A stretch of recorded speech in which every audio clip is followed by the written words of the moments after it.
The sight is a little different. As you can see, this is not a 2015 Harley Davidson Iron 883 Sportster. This is my new motorcycle, a 2021 Harley Davidson Heritage Softail Classic. And yes, the rumors are true. Mr. Orbis has traded in his Sportster for a Heritage. There's a good reason why I did. You know, those of you that know me know that I loved my Sportster to death. I cherished that thing. I said I would never get rid of it. I would ride it into the ground. And unfortunately, that is kind of what happened. So this weekend I went to VAM 2022 on the Sportster, and I had an awesome time. I'm so sorry I didn't get any footage from VAM, but you know what? Sue me. It's okay. Plenty of other people that have had footage from VAM. Go watch their videos. But I had a great time. I got to meet a lot of new people. I got to see old friends again. I stayed in this Airbnb with Bronco Ride and HDR, Pete's 1800, and Ty from Tennessee. I just had a really good time. You know, like it was a very nice trip. There was a big group of us that went out for a ride on Saturday morning. Pull out of the Airbnb to go to the gas station that's down the street, and I noticed my bike is shaking a little bit. And I was like, oh, this is weird. Bike's not supposed to do that. So I said something. I was like, hey, you know, my bike just started to shake a little bit. So everyone's kind of looking at my bike to kind of see what's going on. So my tires had good pressure. My forks were in alignment. So, you know, I didn't really know what it could be. I mean, there's a lot of things that it could have been. The only thing I didn't really check were the wheel bearings and like the steering head forks. I think that's what they're called. But yeah, like one of the things that I thought was, you know, maybe it could be my wheel bearings. I don't really know. So I decided to ride a little bit more to see if it got worse.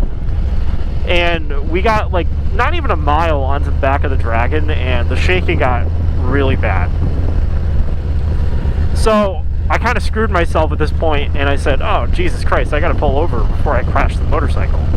Because I literally feel like the wheel is going to come off. Like, it was so bad. So I pulled over. I told the guys, I was like, hey, you know, go on without me. This bike is shaking more and more, and I really don't know why, and I don't feel safe. So I'm going to go find a dealer to see what's going on. So I went back into town. There was an event at the back of the Dragon Welcome Center.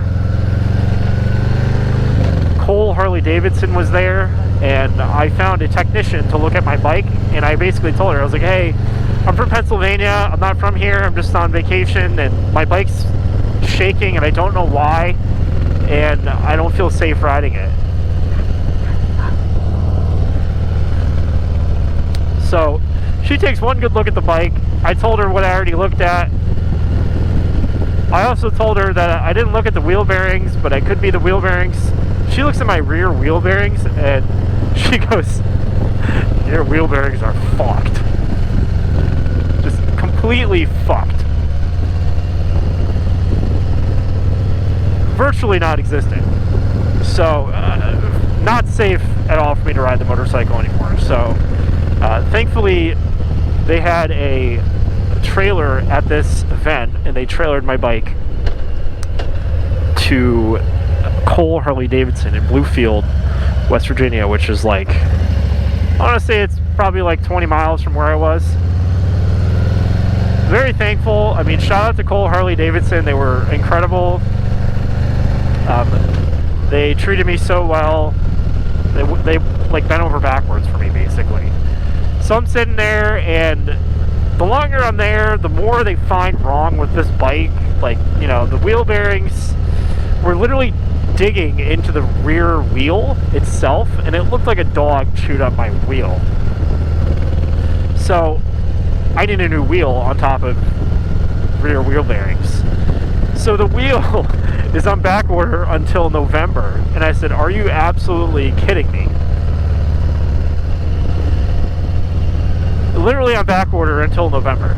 So I was in a shitty situation. do I spend $2,000 to get this bike fixed and to wait a long time to get it fixed? No, I wasn't going to do that. That made no sense. It wasn't a good investment whatsoever, and you know, I'd been talking about getting a new bike for the longest time. So, realizing I was stuck between a rock and a hard place, I decided to pull the trigger on a new motorcycle.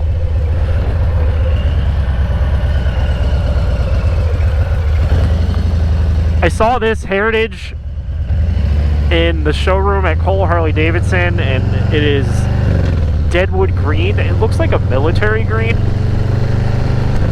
and it's got black on it as well, like the two-tone colors going on, and dude, it looks so sick.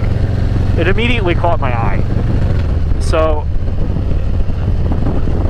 waited there all day. Didn't tell the guys I was getting a new bike. I just kind of told them, hey, they found more things wrong with my bike. I don't really know what to do. And the financial shoe fit, so I decided to pull the trigger on a 2021 Heritage. To be fair, I mean, this wasn't like totally a spontaneous thing for me, because I've been thinking about this for a while. You know, like I've been thinking about doing this for a long time, but I was waiting for the right opportunity, and I feel like this was the right opportunity for me. So I pulled the trigger. I signed the papers, rung the bell, did all the things, and I rode the bike back in torrential downpour without any rain gear, and I pulled into our house, and everyone's faces their faces were priceless. I wish I was filming. Colin immediately gave me a hug, and Ty was like, I knew it, and I guess they all knew that I was going to buy a new bike. Like, I mean, I was there all day, and it was the right thing for me to do, and I'm extremely happy.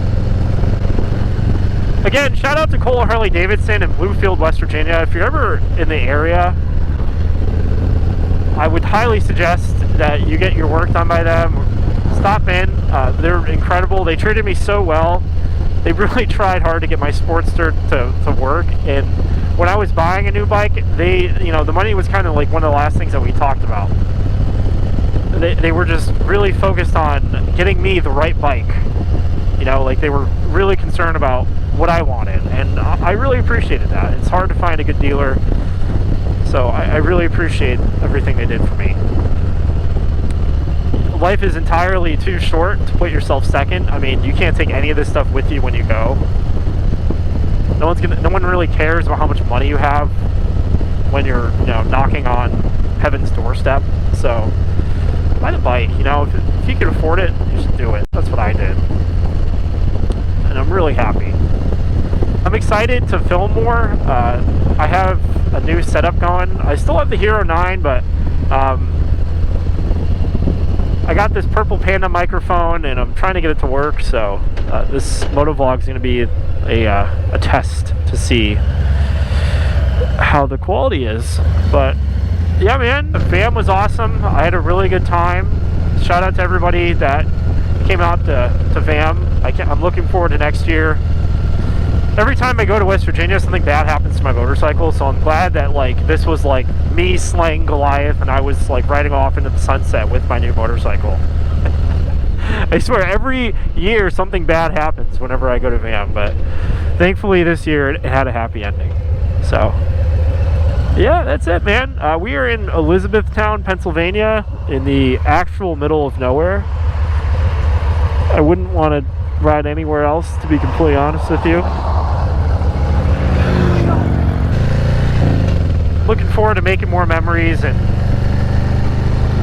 sharing more of my life with you guys. So that's all I have for you today, folks. Take care, ride safe, and I'll talk to you later. Peace out.